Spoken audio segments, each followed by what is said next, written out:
This is J. Krishnamurti's first public talk at Brockwood Park, 1971. What shall we talk about?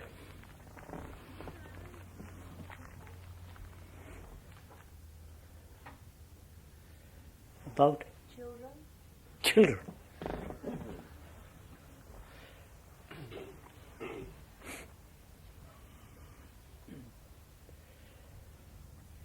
Perhaps we can talk about that a little later.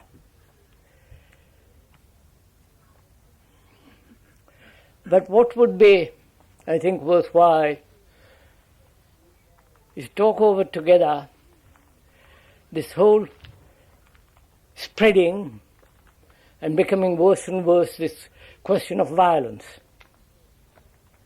right through the world, which is really a part of this whole human conditioning.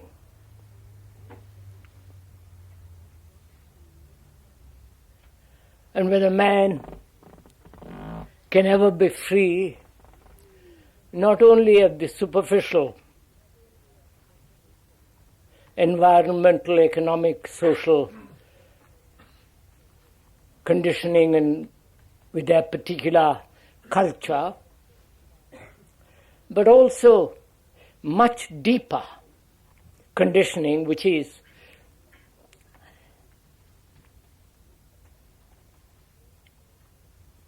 the whole collective sorrow, violence,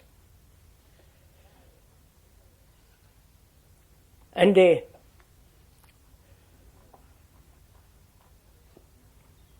destructive despairs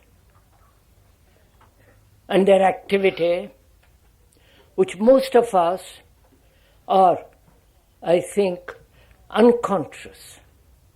It's like a cloud which one has inherited, in which one lives. And apparently, one finds it tremendously difficult to free oneself from it all. I think that would be worthwhile if we could talk over that together.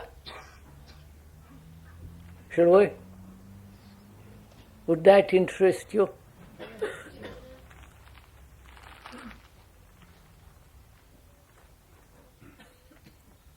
Because if one observes wherever you go, all over the world, the superficial cultures don't penetrate very deeply into human consciousness.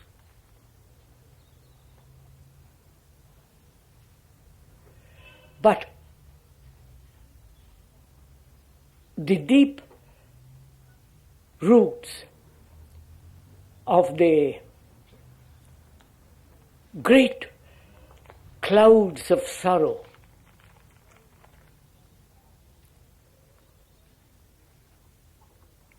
I don't like to use the word evil, but that destructive violence,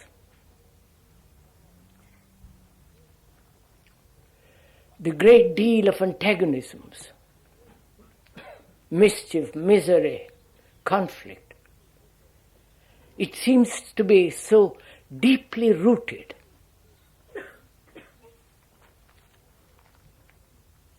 in all of us. And whether one can be utterly free of them, and if that is essential, then how is one to set about it? Can we go into this? Because superficially we may be highly cultured, polite, slightly indifferent, callous. But deeply, Most of us, I think, are unaware that there is a great inheritance of this vast, complex conflict, sorrow, misery,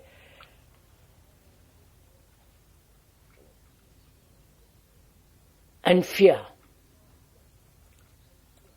And it's that if one is aware of it, one is conscious of it at all, is it possible to be entirely free of it? So that the mind is a totally different kind of instrument.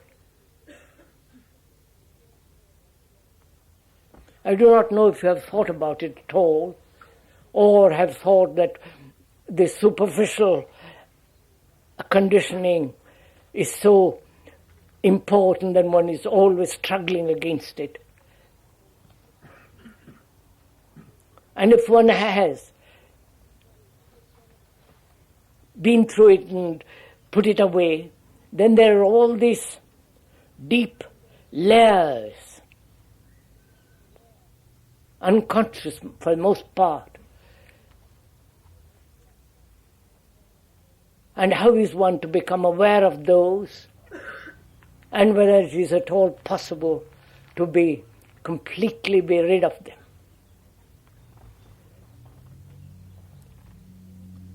As this is such a small group comparatively, perhaps we could discuss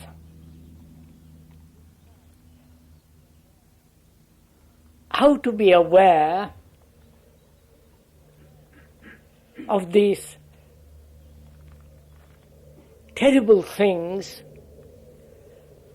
which man has inherited or cultivated, or it is there. Whatever the explanations be, the fact is that we are deeply violent.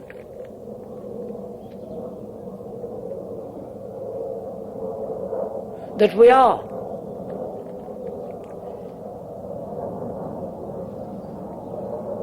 caught in sorrow.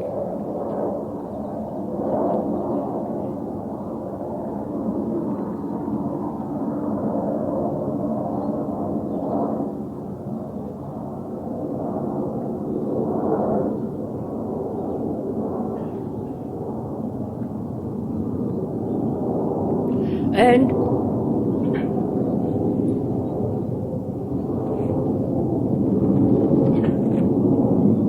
we don't have this every day, thank God. This is not care. This is for your welcome.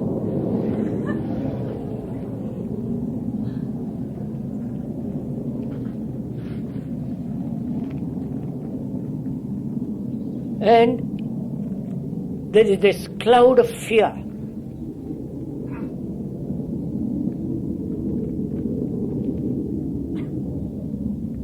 And obviously,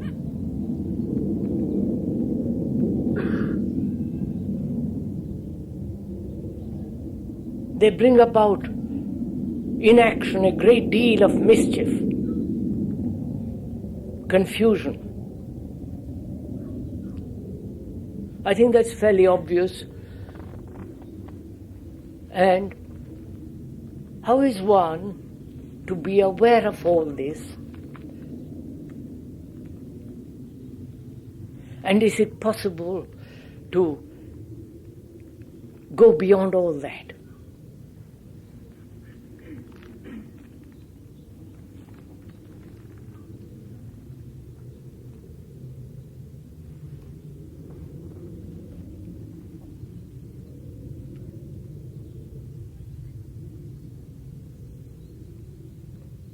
And religions throughout the world, the organized religions,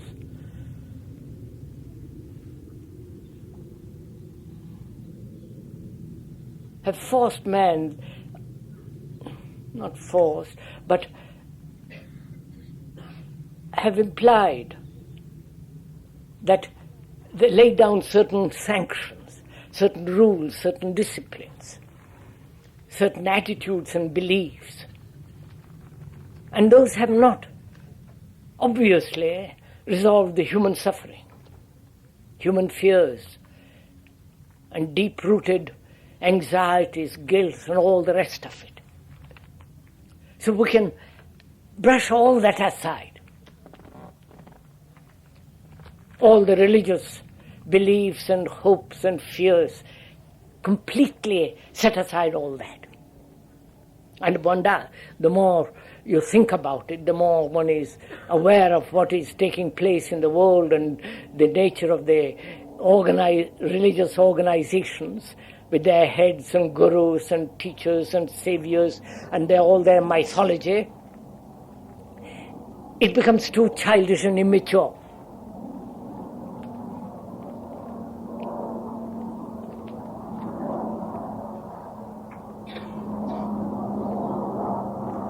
I don't know why you have so much today.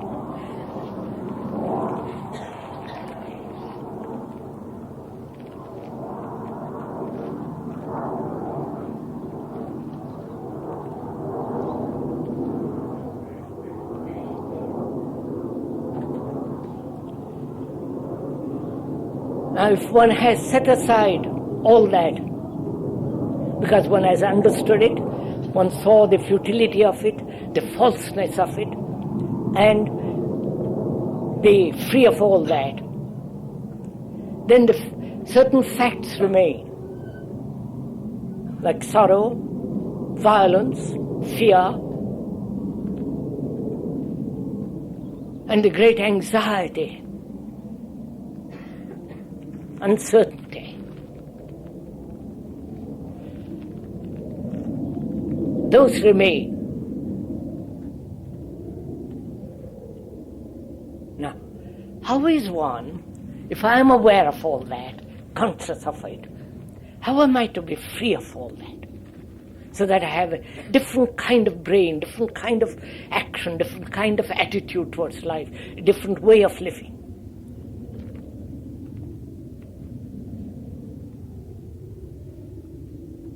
The more one is intelligent, inquiring,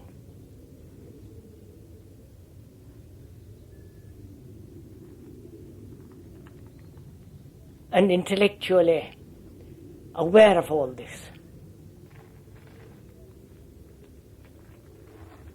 one not only becomes very, very serious, but also there is the demand that the mind must be totally free of all this mess and muck which human beings have created and carry about with them endlessly. So if that is the problem, and I think that's really the basic problem, not that there is not social injustice and reformation in that there is not poverty, wars, violence, the division between nationality, all that. All that can be solved, I feel, when the human being really understands this whole business of existence. And then he can tackle all the confusion, the conflicts, the wars, the social injustice, the divisions of people and so on, from a different dimension. And the human mind wants to find that dimension. It has to find it to solve all this misery. So, how am I, or you, to end all this, if you are serious?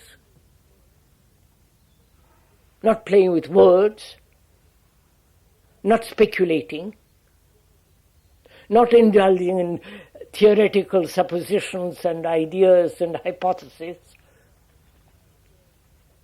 but actually confronted with this,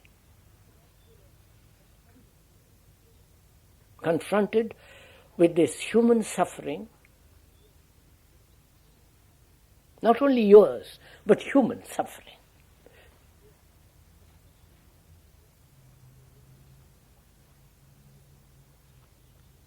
The fears, the confusion, the uncertainties, the demand for constant security, which is much more, the demand for psychological security is much deeper than physiological security.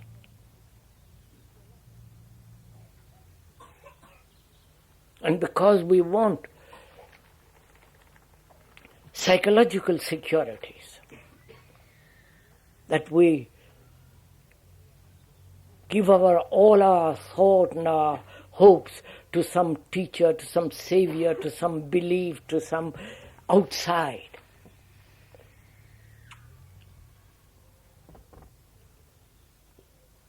Now how shall I, knowing all this,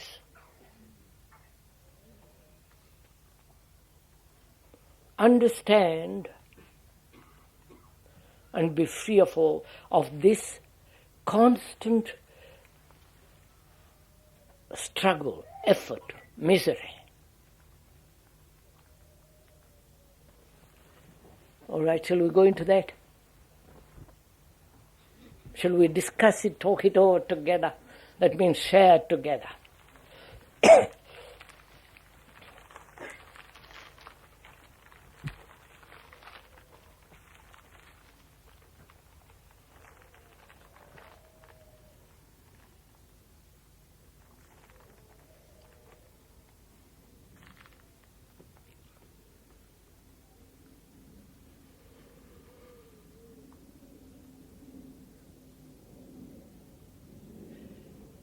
How am I, or you,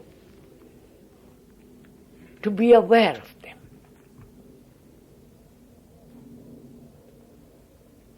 What does this awareness or perception mean? How do I know that I am in sorrow? That human being, not only me, but every human being in the world, of which I am part. How do I know or aware that there is this sorrow?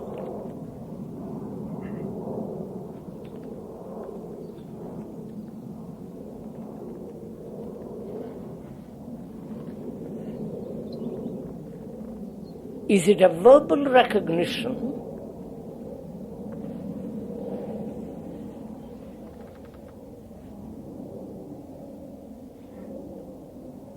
or is it an acceptance of an idea that there is sorrow of which I am part? Or is there conscious awareness that sorrow is a fact? I don't know if I'm... Are we going together?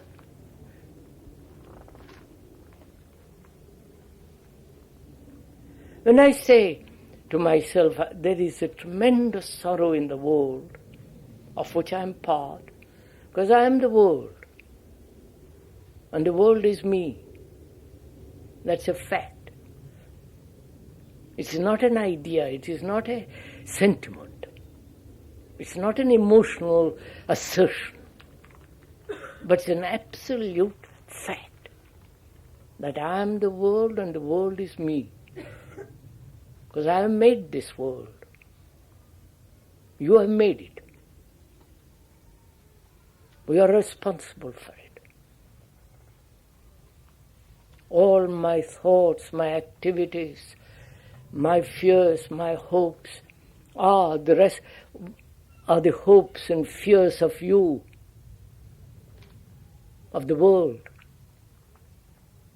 There is no division between the world and me. The community is me.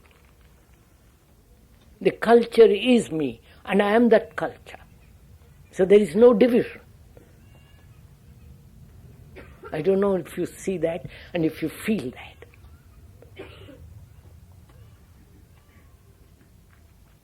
All that's going on in the world, in the Middle East and the Far East, and between Pakistan and Bangladesh, and all that, is part of me. We are responsible for all that. And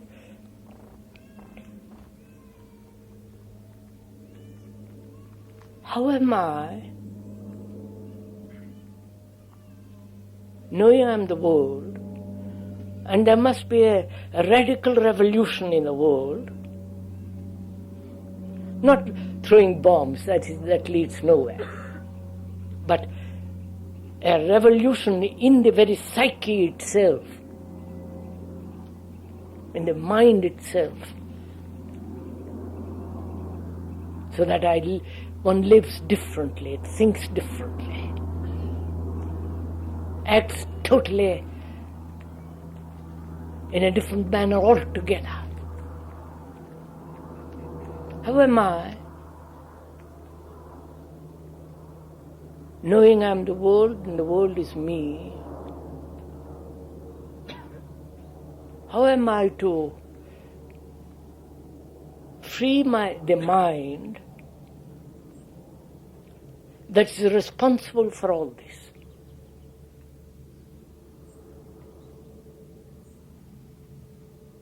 The mind being thought. It is thought that has brought this about. The division between people, the wars, the structure of religious belief. Thought has produced all this. And also thought has put together the technology that makes for the convenience of everyday existence, the bathroom, the electricity, the railway, the technological knowledge that makes one go to the moon. It's thought that has done all this.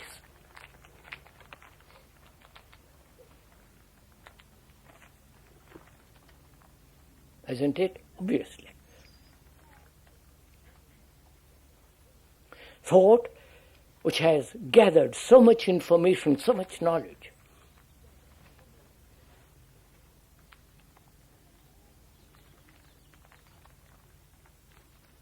How is that thought to be free from the whole structure and nature of sorrow and fear, and yet function efficiently with sanity in the field of knowledge, without bringing about division between man and man, thereby creating conflict, antagonism between man and man. You see the problem, at least the problem which exists.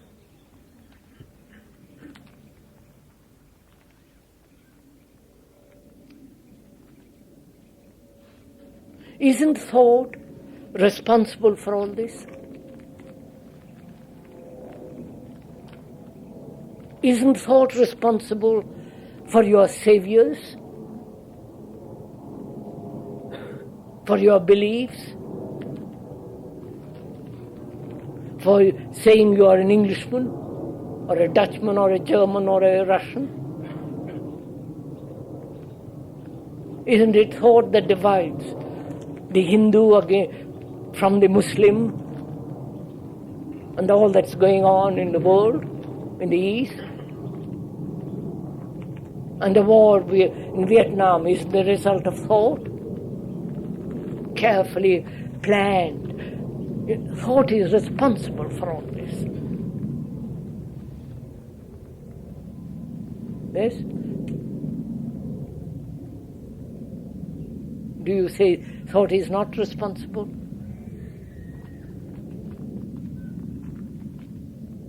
So if thought is responsible, and yet we have to think very clearly,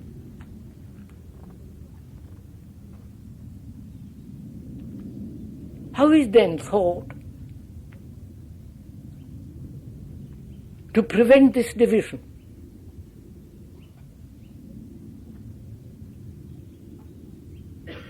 Because where there is division, there is conflict. Not only outwardly, but inwardly.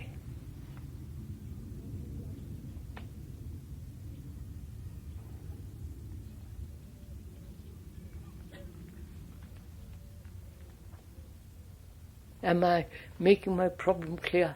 Not my problem, it's your problem. It's the problem of human being.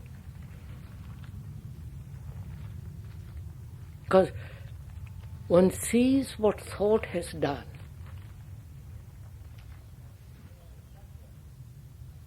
Cunning, extraordinarily capable,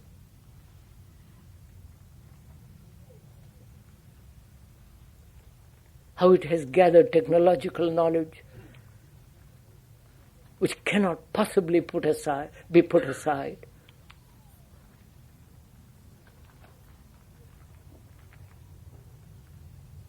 And yet thought has made the division between man and man. You're a Muslim, I am a communist. You're a Buddhist, I am a Hindu. It is thought that has brought about violence.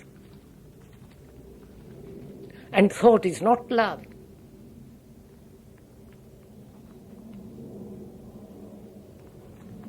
So one has to have the clarity of thought in function, and yet be aware that thought does breed all the divisions in the world and misery.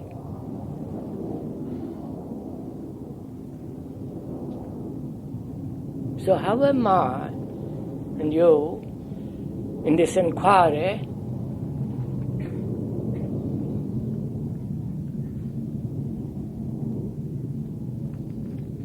be aware of the whole implication of thought,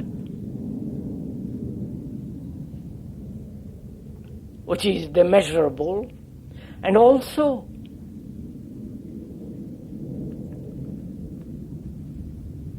a dimension in which thought as measurable doesn't exist at all.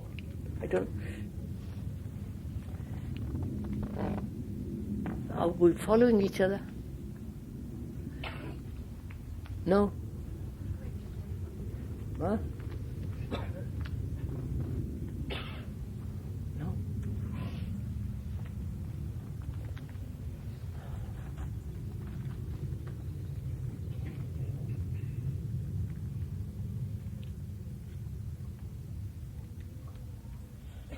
Isn't it clear first what thought has done in the world? Right? Thought in science, the whole development of technology,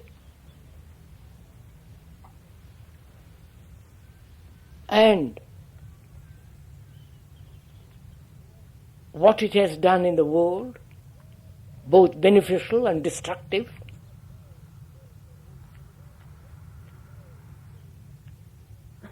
thought has put together a series of religious structures and beliefs, superstitions, mythology, and saviors. No?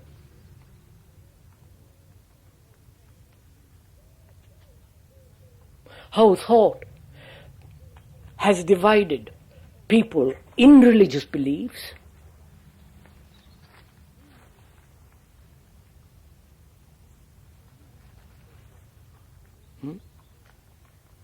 and how thought has invented means of destruction of human beings. So thought has done all that, hasn't it?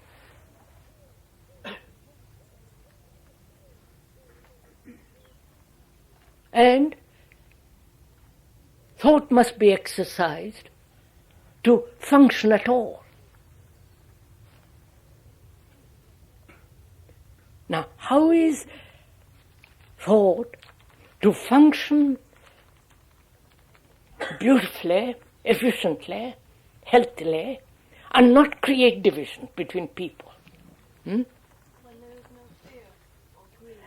Just look at it. Don't say when there is no fear. Let's see the problem first.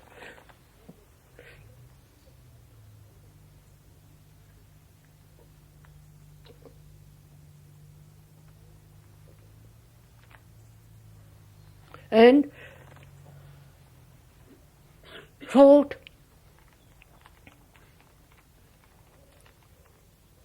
is the collective memory of man.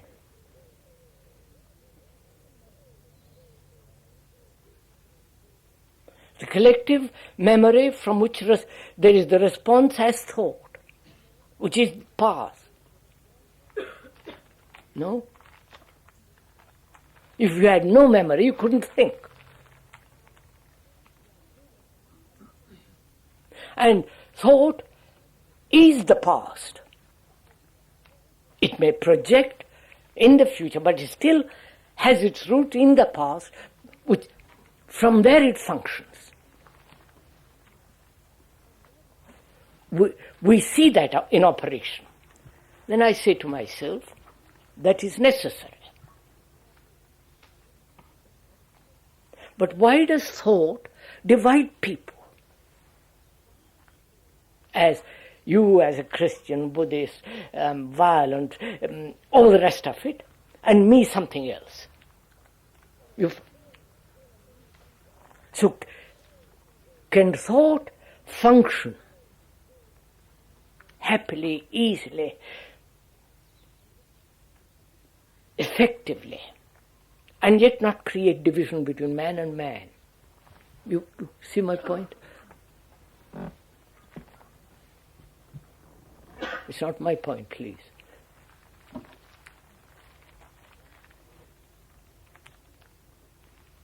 Why should I be conditioned as a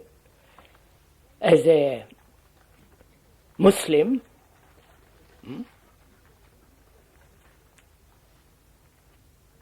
which is the result of thought, and you conditioned as a communist, which is the result of thought? You believe in a savior and I don't believe in a savior, which is again the result of thought. The few who think, or the majority who think, that violence can only produce a sociological change, and somebody else say that is not the way. So the thought is always creating division, right? And where there is division, there is conflict.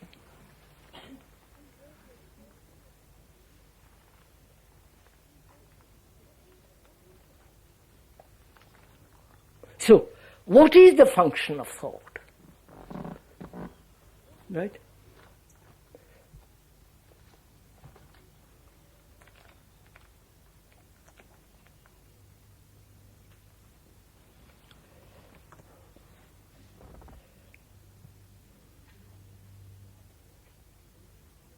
Knowing that thought can only function in the field of knowledge.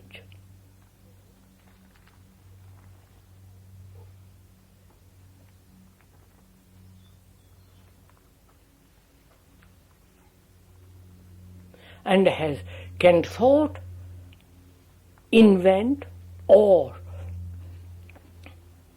come upon a different dimension which is not, in which there is no division at all created by thought, right? Are we getting somewhere together? Huh? Good. At least few of us.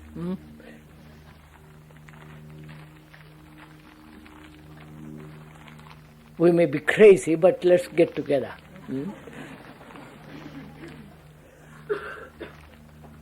Because personally, I'm terribly interested in this.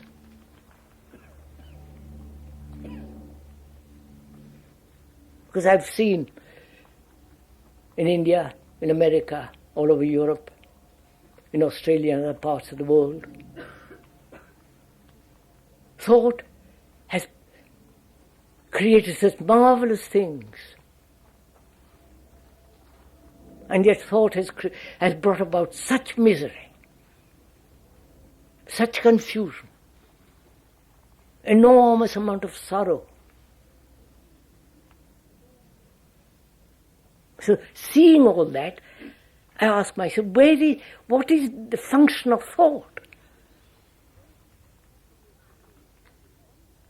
Can thought operate in one direction completely and be totally silent in another, so that there is no division? It doesn't create a division.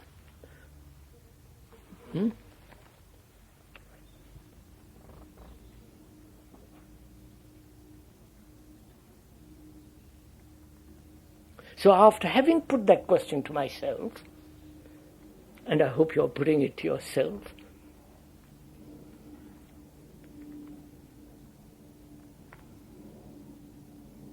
is it possible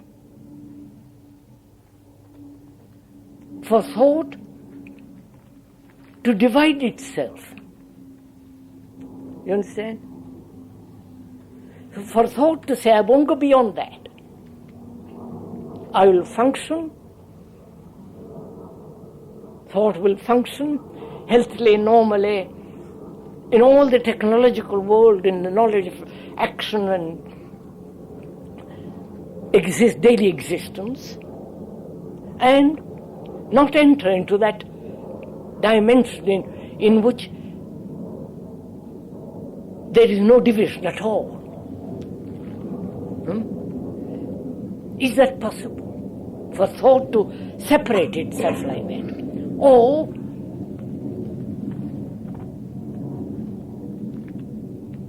we are putting the wrong question altogether.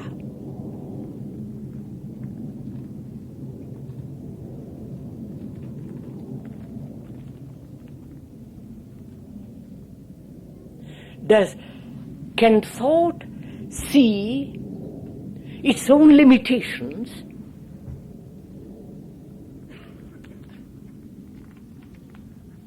and seeing its own limitation, it brings about a different intelligence into being? If I see my own limitation, if thought sees its own limitation, has it not already discovered,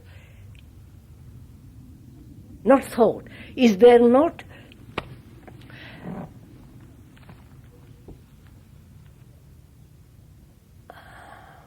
a different kind of intelligence in operation? When thought sees its own limitation, then is there not an awakening of intelligence which is above and beyond in thought?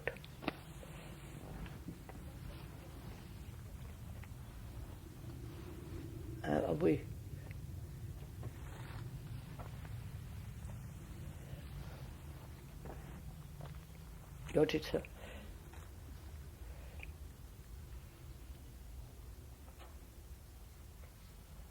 Please, are we communicating with each other or not at all?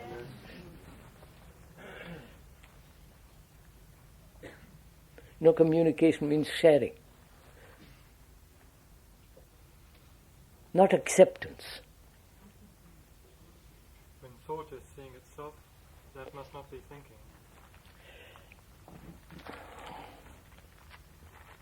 I don't know, sir. Hasn't thought come up with systems to destroy itself? No, sir. First, see our difficulty, this enormously difficult problem, this. Don't let's find an easy answer. See the enormous implication of this.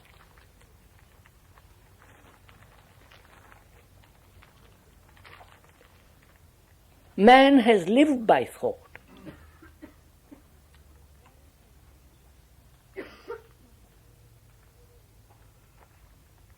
We exercise thought every day, every minute. To go home, to catch the railway, to catch bus, to write, to talk, to communicate, to function. We must have thought.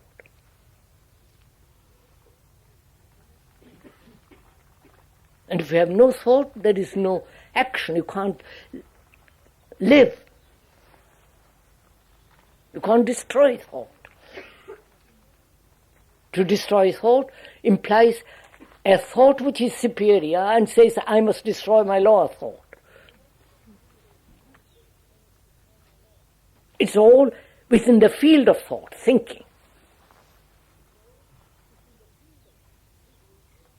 You understand? This is what the Asiatics have done, the Indians. They have said, thought is very limited. There is a superior thought, the Atman, the Brahman, the thing above. Keep thought silent, and then the other will operate. And in the very assertion of that is thought, isn't it?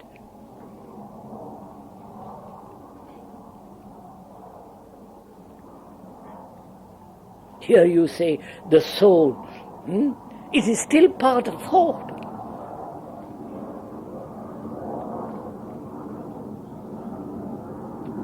So thought has produced this extraordinary world of technology, which thought uses for the destruction of human beings and for the convenience of human beings.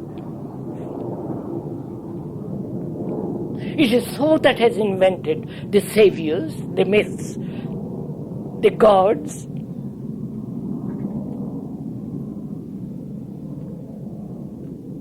It is thought that has produced violence.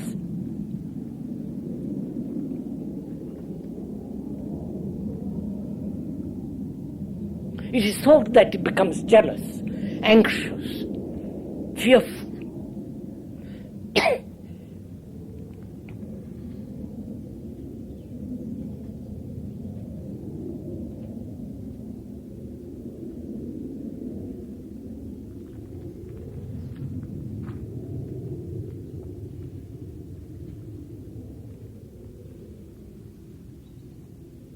So,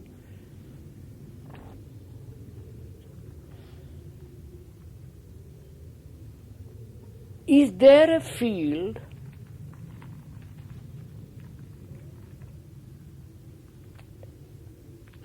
which is not measurable by thought,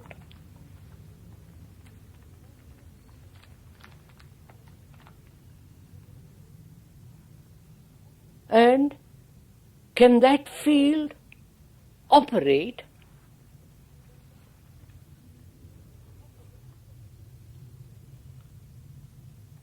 in the field of thought without thought breaking up into divisions, fragmentations.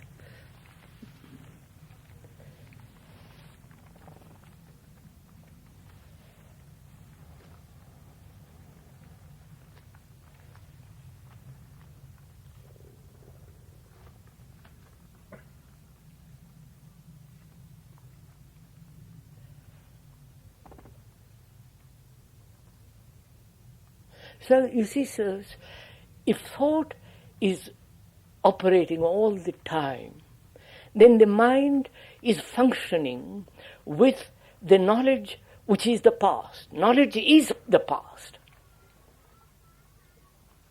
I can't have knowledge of tomorrow.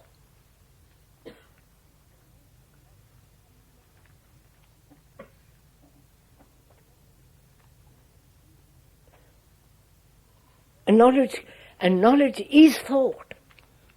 If that is the only way to live, always within the field of thought, then the mind can never be free. Right?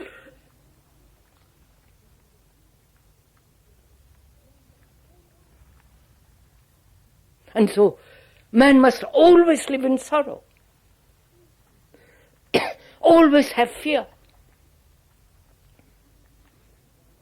Always live in division, in fragmentation, therefore in conflict.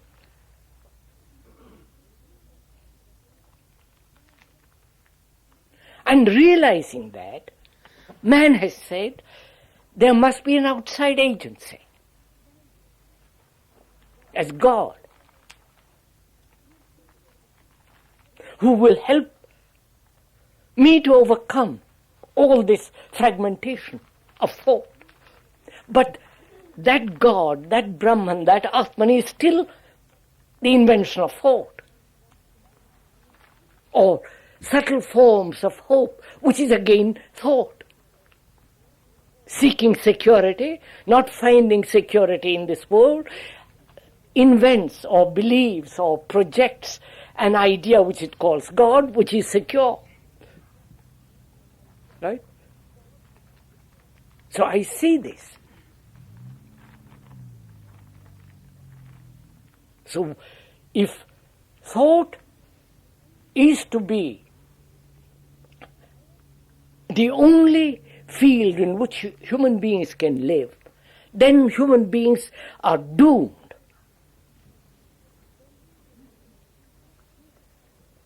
This is not my invention. This is what is actually going on.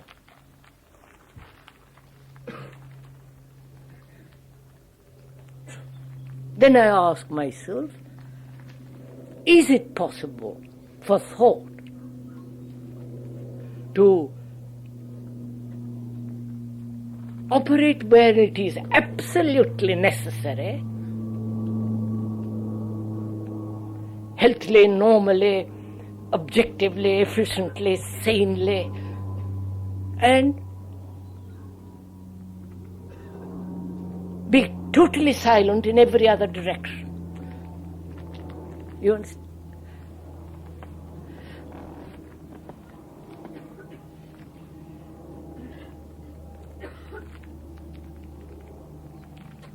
Now, how is that possible?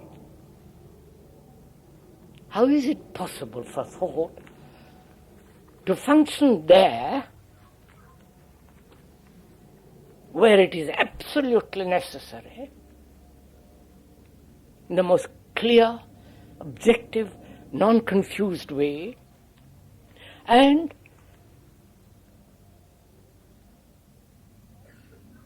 at the same time harmoniously live in a dimension in which thought doesn't enter at all? You got my problem? Have I made the problem clear?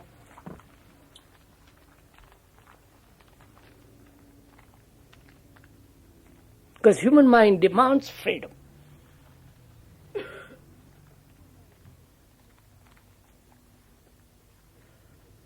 Freedom from agonies, guilt, suffering, misery, confusion.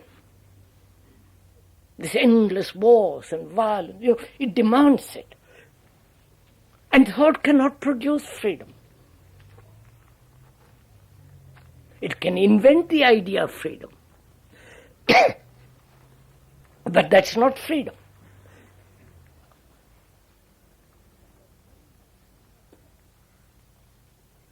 So the human mind must find the answer, and it can only find the answer when there is, when it has understood the nature of thinking and see its capacity, its how thought is measurable, and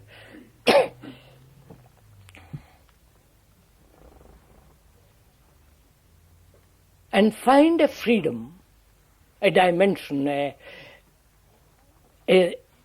state of the immeasurable in which thought doesn't function at all.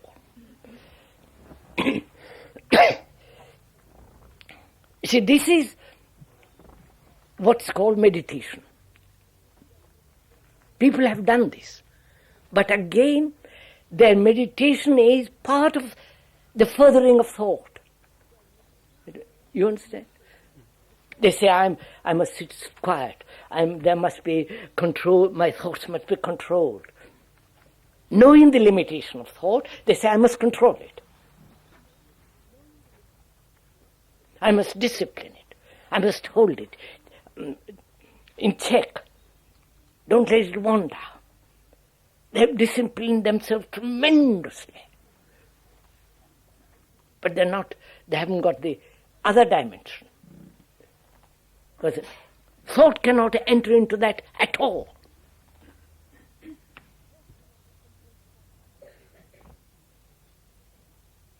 So man has done everything, you follow? The really serious ones, the people who have really deeply inquired into this, not the casual people. And yet, thought has been their major instrument. And therefore they have never solved this problem. They have invented things. They have speculated. And poor fools like us accept these speculations. Great philosophers, teachers, you follow? The whole gamut of them. And I ask myself, and I hope you're asking it, how can this happen?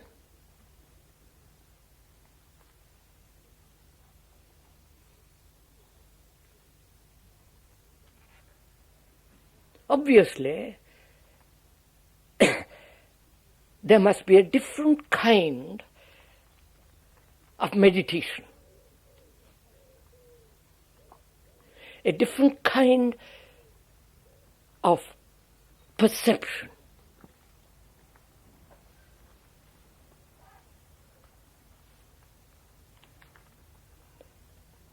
That is,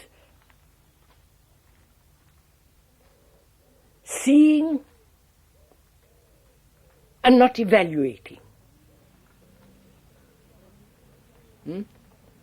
To see the operations of thought, all its inward, outward movement, just to observe it, without giving it any direction, forcing it in any way, just to observe it completely, without any choice. That is a different kind of perception. Because we see, but we always give it a direction. We say this must not be, or this should be. I must overcome it. all that is the old way of responding to any action, to any feeling, to any idea, but to observe without any direction, without any pressure, without any distortion. Is that possible at all? To see myself as I am without any condemnation.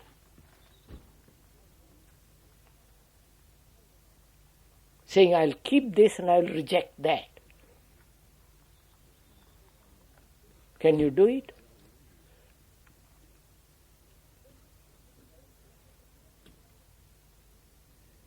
Then perception has a different quality, right?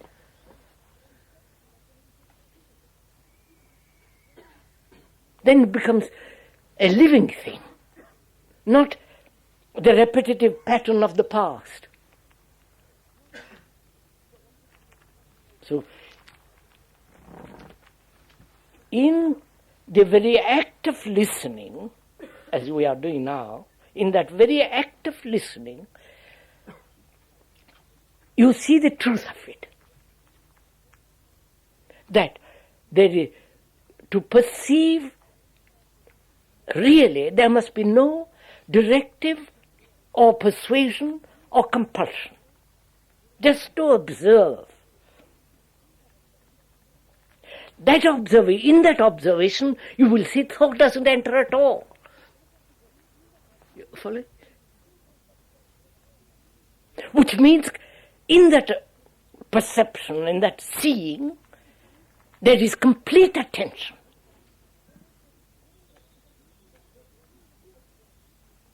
Where there is no attention, there is a distortion.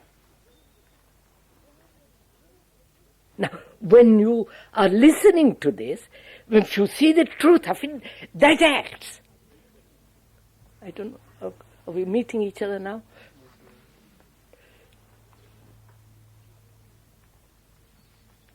So this means one must feel oneself absolutely tired and also amoral.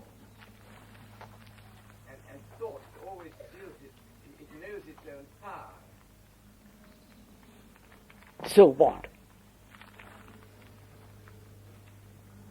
Thought always enters wherever it's interested, and it's interested in trying to be free of fear and anxiety.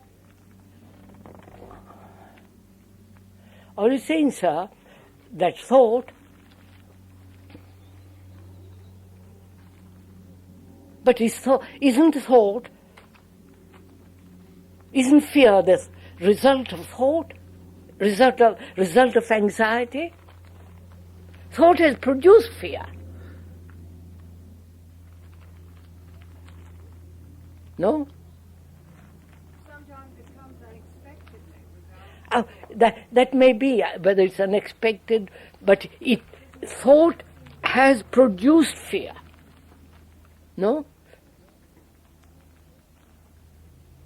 Thought has produced this immense sorrow.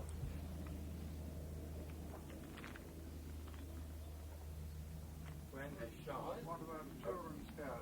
What, sir? What about children? We asked about them. What about their fears? Children's fear, surely, isn't it based on their lack of security? Children need complete security. And the parents cannot give that complete security because they are interested in their own little selves. They are quarreling, they are ambitious, they are this, they are that, they are thinking, follow? So they cannot give completely the security which the child demands, which is love.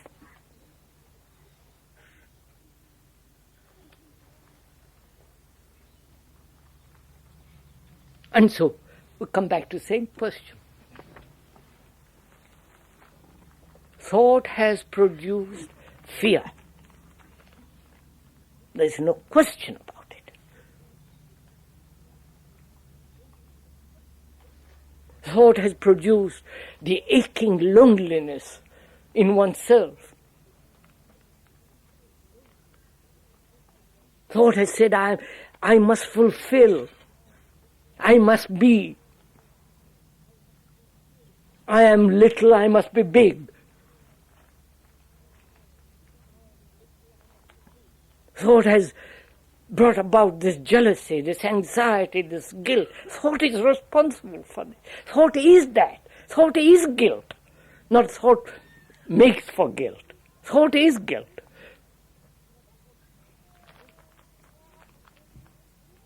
So how, you follow that? How can I observe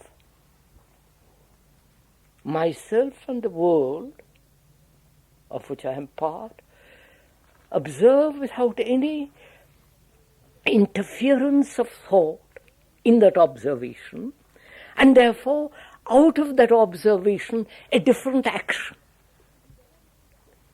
I don't know. Which is not productive, which doesn't produce fear, regrets, and all the rest of it. Therefore, I must learn to observe myself and the world, my actions, quite differently. There must be a learning of observation in which thought doesn't interfere at all.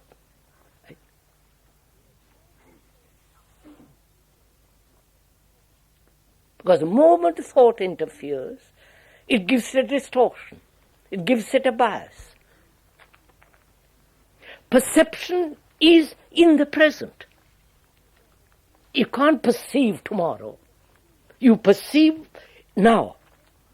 And in that perception, where thought interferes, thought is the response of the past, and therefore it must distort the present. I don't know if it's logically so.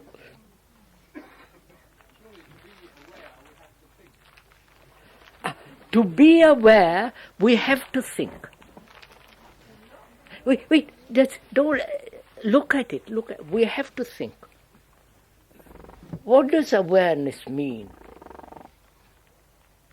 I am aware that you are sitting there, and I am aware that I am sitting up here, unfortunately, and I am aware that I am sitting on a chair, on a red, etc. I am aware.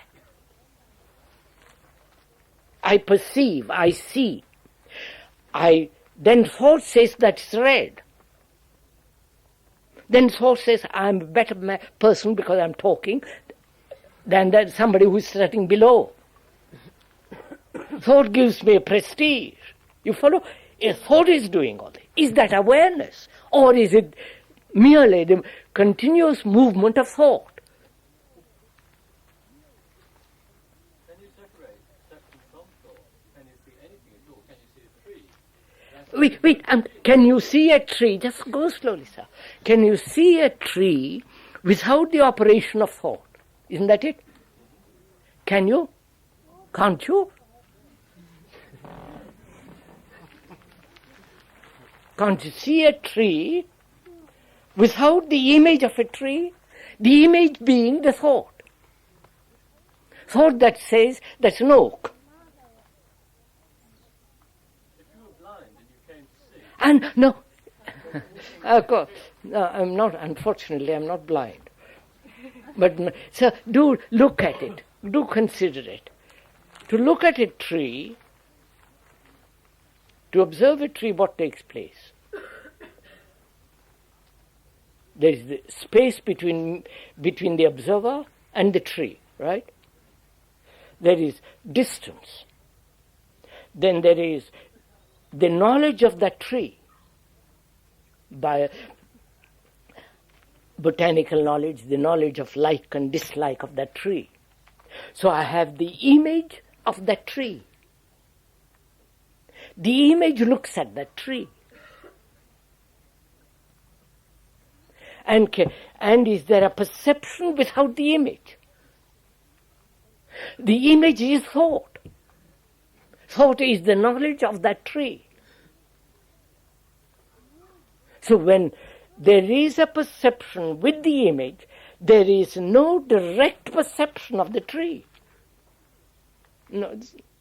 So is it possible to look at the tree without the image?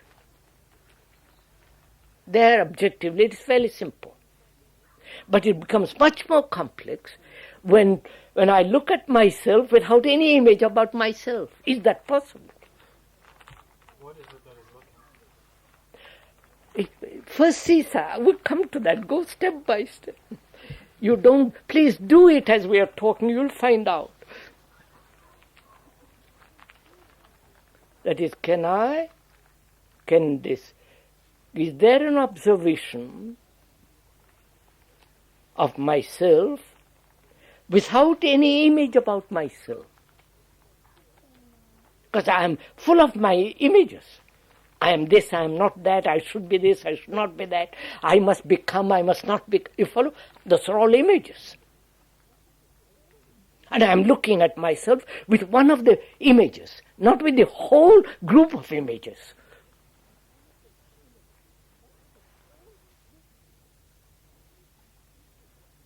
So then, what is looking? You follow?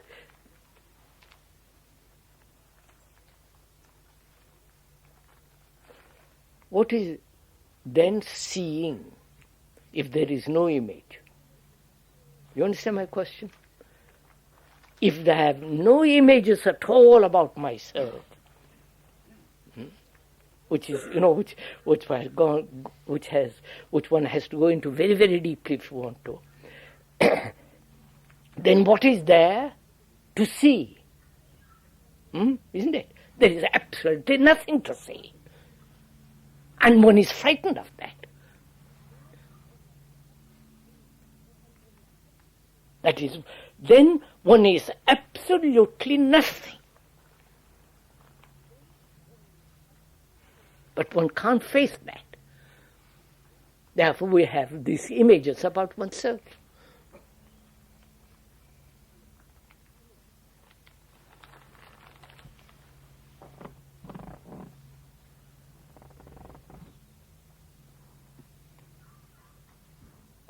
So, let's go back.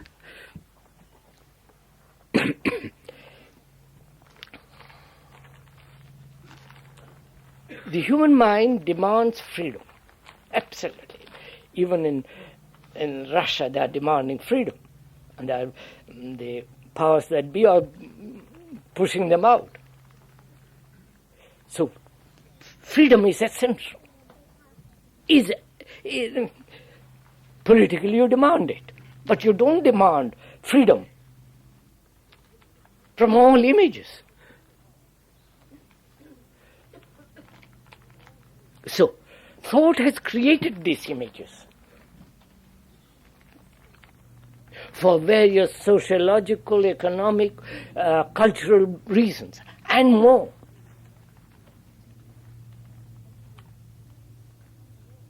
And these images are measurable. The greater, the lesser, the more, the less.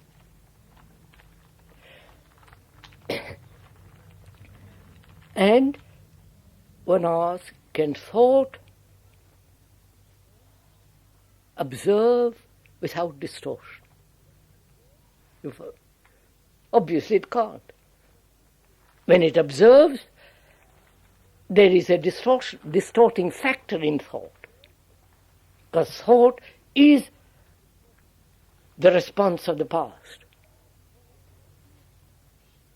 So is there an observation without the interference of thought? That means without the interference of any image. You have to find this out. It's not a question of accepting or not believing. Just find out. Whether you can look at your wife or your husband, the tree or the cloud or the person sitting next to you without any image. If Yes, there is. Of course. which you might not be aware of. Now, how can I be aware of the unconscious images that I have? Right? Please listen to my question. How am I to be aware of the many, many unconscious images that I have stored up, man has stored up? Krishnaji, as long as one is trying to be aware, one creates things to be aware of. That's what I'm saying. You cannot try to be aware. You cannot determine to be aware. It is not the result of exercising will to be aware. Either you see or don't see. Either you listen what we are talking about now, or you don't listen.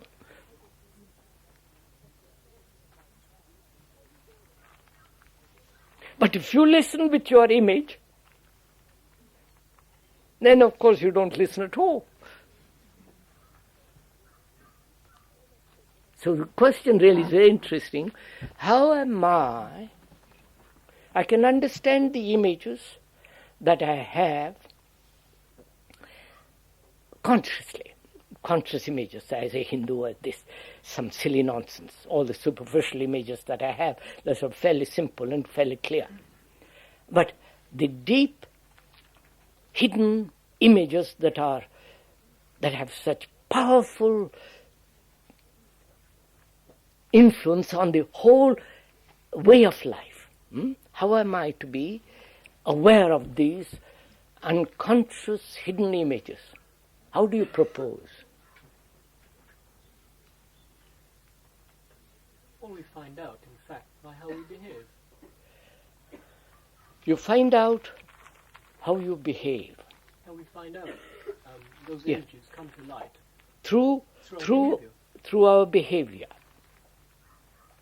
Now just wait, look, go slow. You find out your unconscious images through your behavior.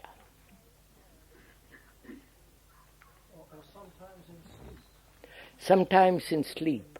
Come on. You see it, sir. You will see it in a minute. Which means what?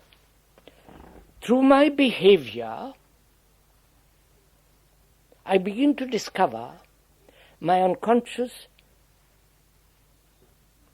images that have been stored up. One image after the other. You follow? I behave towards you differently and towards another differently. Because you are bigger and more powerful, have greater prestige than the other man. Therefore, my image of you is greater, and the other I despise, my image. So it means going through one image after another. You follow? Or is there a central fact that creates these images, consciously as well as deeply? You follow?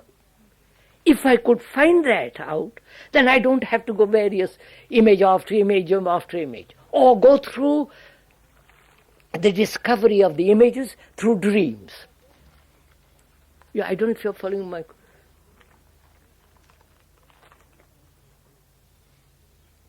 You see, if through my behavior I discover the unconscious images, that's a form of analysis, isn't it? Of course, it's a form of analysis. Now, will analysis resolve these images? These images are created by thought. Analysis is thought. So, through thought, I hope to destroy the images which thought has created.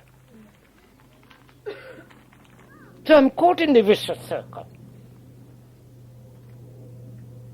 So, how do I deal with this? You say through dreams.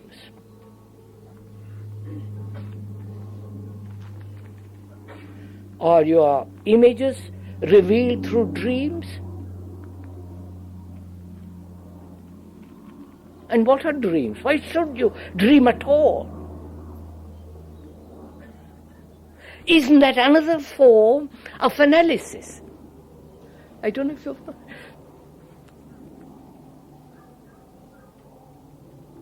I dream. And dreams are a continuation of my daily activity, aren't they? No? Do please investigate it together, please. I lead rather a messy life. Uncertain, confused, miserable, unhappy, lonely, frightened, and comparing myself with somebody else who is more beautiful, more intelligent, more this and more that. And that's my life during the waking hours. And when I sleep, that goes on. And I dream the things which I have been through, or continuation of what I have been living during the daytime. No? And if I examine myself, if there is a revelation of myself through dreams, that's a form of analysis. Therefore, I say, by Jove, look what I'm doing. I am depending on dreams to reveal the images hidden deep down in the cave. And the dependence on dreams makes me less and less awake during the waking hours. No? No? Thought and sub-thought create images, and these are both useful on a certain level. We've said that, sir. We've said that. They're also highly dangerous. We have said that. There are useful images which must function, which we must have. There are highly dangerous images which must totally abolish. Obviously, that's what the whole discussion this morning is. Isn't there only one question? Not whether thought can act. What? Is there not only one question? Not whether thought can act when wanted, and whether it can be silent at other times, but whether it can only be silent. That means, sir,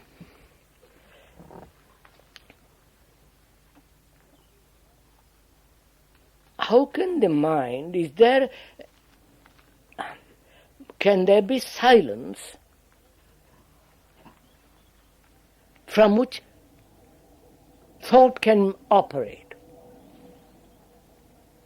Isn't there? No, it's not a question whether thought can operate or not, but only whether thought can be silent, absolutely quiet.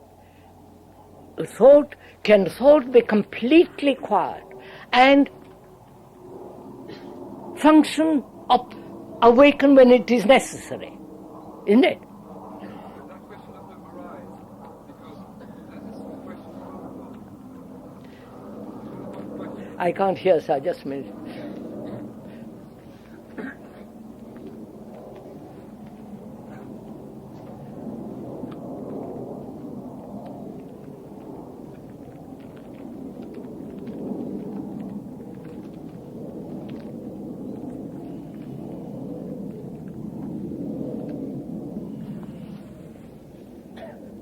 What were you saying, sir? I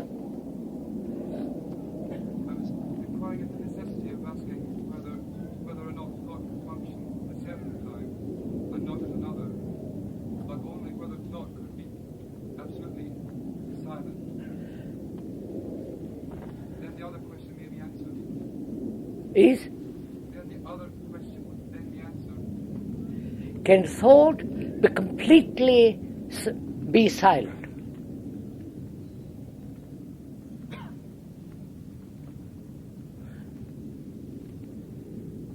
Who is putting that question? Is thought putting that question? Obviously. Huh? Yes. Obviously. So thought is asking itself whether it can be quiet. No, don't laugh, please. Do look at it. So thought is asking itself whether it can be quiet.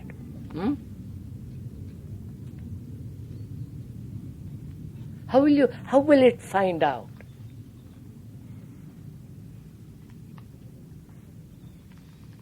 can it do anything to be silent? Right, sir? It can't, can it? If it does, it is not silence. So,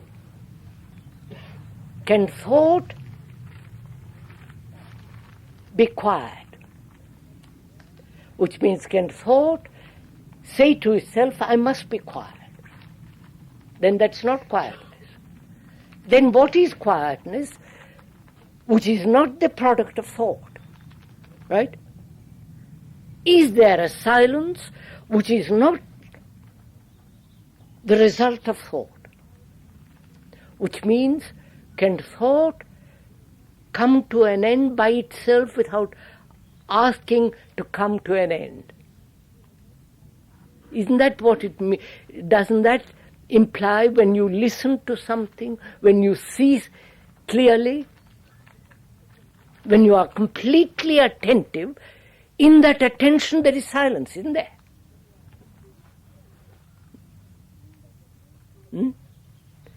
Completely attentive, which means your body, your nerves, everything is attentive. Then in that attention, the observer as thought doesn't exist. I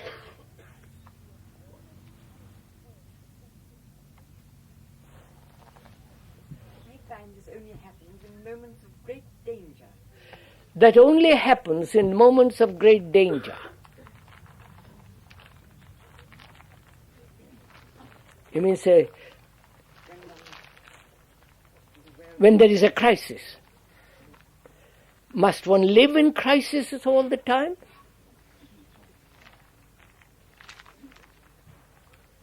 What an appalling idea, isn't it? In order to be quiet, I must have a series of crises and thereby hope to be silent. That's too complicated. May I say that silence happened before you came in? Silence happens. How does it happen? And can one function, please listen to this, can one function from silence? You follow? You put that question, please. What is silence, first of all? How does it come? And is there a functioning, that is, living daily life out of silence?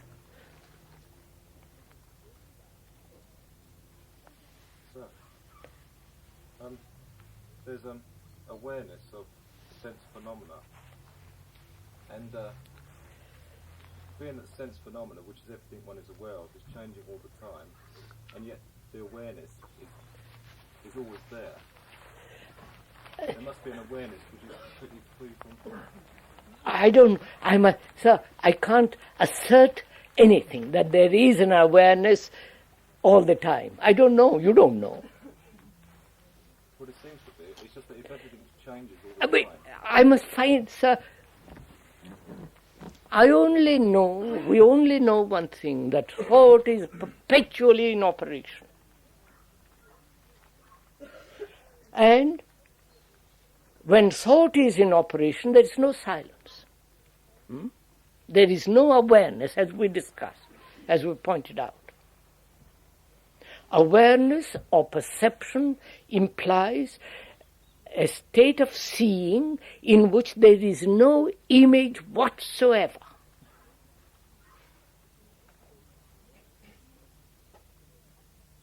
Until I find that out, whether it is possible to see, observe, without any image. I can't state anything else. I can't say there is an awareness, there is a silence. Is it possible for me in daily life to observe my wife, my child, everything without a shadow of an image? Find out, sir. Then out of that attention there is silence. That attention is silence. And it is not the result of practice. of course, which means thought. I think we'd better stop, don't you?